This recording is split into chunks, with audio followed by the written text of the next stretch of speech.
Hello guys, welcome and welcome back to my channel.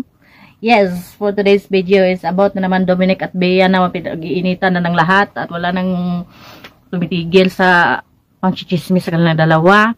So, on my own opinion, dahil lahat tayo ay may karapatan, bumukadkad yung mga bunganga natin dahil chismosa naman talaga tayo. Feeling ko naman, hindi pa talaga sila totally naghiwalay. Medyo, siguro, a little bit of misunderstanding. Ganon. Kasi, alam mo bakit ko nasabi yon. Kasi, yung, pansin nyo yung mga ibang celebrity, diba, na pag nahiwalay talaga or na-break na talaga is, binubura na nilang mga pictures or mga videos kasama ang majuwa nila ba. So, itong si Bea, kahit istukin nyo pa yan, nandoon pa rin yung mga videos nila ni Dom. At itong si Dom naman, nandoon pa rin ang videos nila ni Bea. So, kung totally naghiwalay na sila, pwede namang magburahan na sila ng mga videos, no? Katulad ng ibang mga celebrity dyan, hindi ko na pangalanan na nung naghiwalay, hindi pa nga nag-viral yung hiwalayan, nagbuburahan na ng mga videos nila. Ito namang dalawang to, hindi man nagburahan, pero feeling ko rin, dahil pingira naman ako, so lahat feeling ko, itong si lalaki at itong si babae, mag-friends pa rin sila. Or maybe kung naghiwalay man sila, in good term yung hiwalayan nila.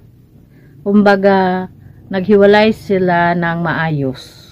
Or, hindi katulad sa iba, diba, naghiwalay kasi may third party, naghiwalay kasi ganito, ganyan, naghiwalay kasi, naghiwalay sila ng maayos, naghiwalay sila ng magkaibigan pa rin sila. Parang naghiwalay sila na tinanggap nila pareho ang isa't isa na kailangan na lang maghiwalay. Kaya, siguro hindi pa sila nagbuburahan ng mga pictures nila or mga videos nila sa mga kanilang mga account, no? Kasi, sa akin, pag nag-break na kayo ng isang lalaki or ng isang babae, hindi ba naman kailangan talaga din magbura ng mga mga pictures dyan or mga videos dyan, kailangan mo burahin pa yan. Unless na lang kung dadating yung time na nagkaroon ka na ng bagong fag-eveg, tapos i-share yung bago mong jowa, tapos sasabihin sa'yo na, love, pwede mo burahin mo na yung mga pictures ng ex mo dyan sa account mo? Or, pwede ba burahin mo na lang yung mga videos dyan? Bakit kailangan nandyan pa yan? Diba may mga ganong present boyfriend or girlfriend na itusera sa mga ex. So, dahil nga ex naman, doon na mo nabuburahin. So, yun. Parang, doon lang na yung mga mga haka-haka ko.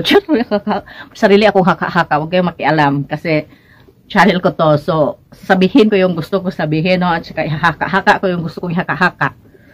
So, kung gusto yung maghaka-haka dyan, gumawa rin kayo ng sarili yung channel at doon kayo maghaka-haka dyan. Haka-haka. So, ayun na.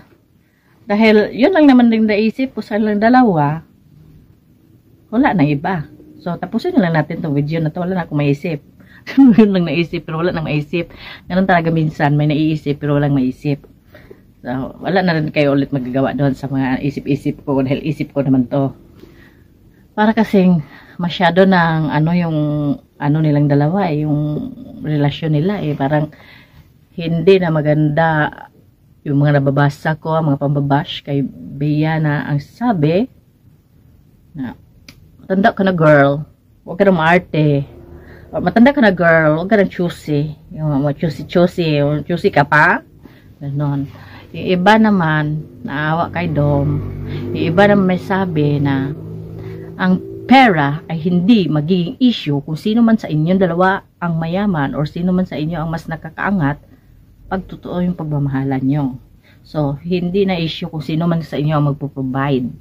Pero, since na yung lalaki ang hindi masyadong madathong, parang hindi maganda tignan.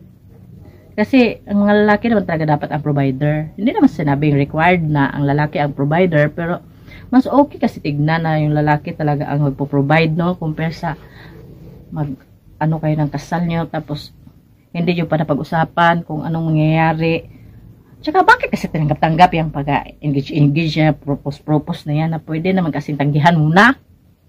Diba? Hindi ka lang, wait a minute. Pwede ba pag-isipan ko muna to? O kaya, will you marry me? Sure ka? Yung sing-sing mo ba, hindi to 99? Ganon? Pwede ba magtanong-tanong ng mga ganyan, diba? Pero, hindi naman kasi din pinaghandaan talaga. Dapat kasi nagpatayo muna to si Dominic ng building para may matirahan si Bea pag kinasal na sila diba? Tapos ito si na hindi daw invited sa wedding kasi ganito ganyan. Mag-emote ka dyan, boy. Maraming hindi invited sa wedding kasi pati yung groom hindi invited. Ano ka ba naman? Ba't ka ba nagagalit dyan? Ay, ano nasasabi ko? Wala na. Baka mademanda ako nito dahil sa mga sasabi ko. Ay, mga ano lang yan ha. Char-char lang yan. Char. Ayun na nga, tigilan ko na lang kasi pagka kung ano na naman na sabi ko dito at bigla ko magkaroon ng kaso nang wala akong alam. So, based lang naman yan sa mga opinion ko at sa mga opinion ng iba, sa mga nabasa ko dyan. So, ano lang muna sa ngayon, hindi ko napapahabain pa ito. Hanggang sa muli natin pagkikita. Please do subscribe my channel. Bye-bye!